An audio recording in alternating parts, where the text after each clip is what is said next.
नमस्कार, रसस्वादमध्ये आपलं स्वागत आहे। आज आपण मूग डाळीची भजी बघणार आहोत।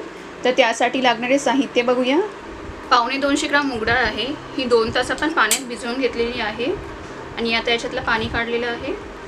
2 हिरव्या मिरच्या, 1 छोटा चमचा धने पावडर, 1 इंच आलं, थोडीशी हळद, 1 छोटा कांदा बारीक चिरलेला, कोथिंबीर। आता भजी करायला घेऊया। सगळ्यात आधी मूग डाळीमध्ये हिरवी मिरची, आलं, मूग डाळीमध्ये मिरची आणि आलं घातलेलं आहे। आता ही मूग डाळ आपण मिक्सरमध्ये जाडसर लावून घेणार आहोत। मूग डाळ आपण मिक्सरमध्ये लावून घेतलेली आहे। थोडी जाडसरच ठेवलेली आहे आणि पाणी खूप कमी घातलेलं आहे। जवळजवळ 4 ते 5 मोठे चमचे फक्त पाणी घातलेलं। हे बघा, असं जाडसरच ठेवायचं आहे। आता यामध्ये बाकीचे साहित्य घालूया। कांदा, हळद, धना पावडर, कोथिंबीर, चवीनुसार मीठ, मिक्स करून घेऊया।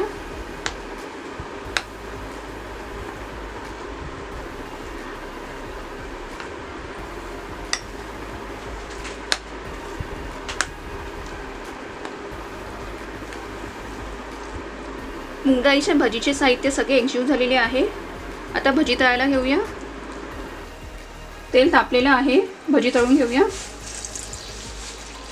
चमच्याने आपल्याला हे थोडे थोडे सोडायचं आहे तेलात। गॅस लो ठेवलेला आहे।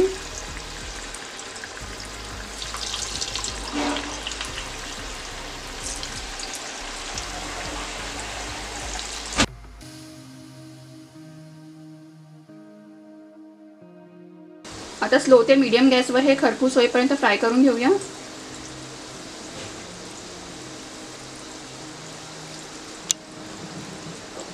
अधूनमधून हे आपल्याला असे हलवत राहायचे आहे।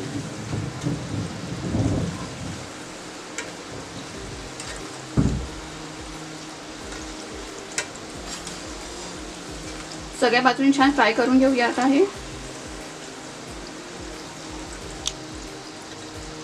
स्लो ते मीडियम गॅसवर जवळजवळ 4 मिनिटे झालेली आहे। यांना छान गोल्डन कलर पण आलेला आहे आणि खरपूस भाजून पण झाली आहे सगळ्या बाजूने। काढून घेऊया आता। मूग डाळीची भजी रेडी आहे। करायला खूप सोपी आणि खूप चविष्ट पण लागते।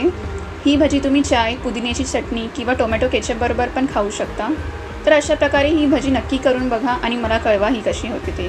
हा व्हिडिओ आवडला असेल तर लाईक करा आणि रसस्वादला सबस्क्राईब करा। धन्यवाद।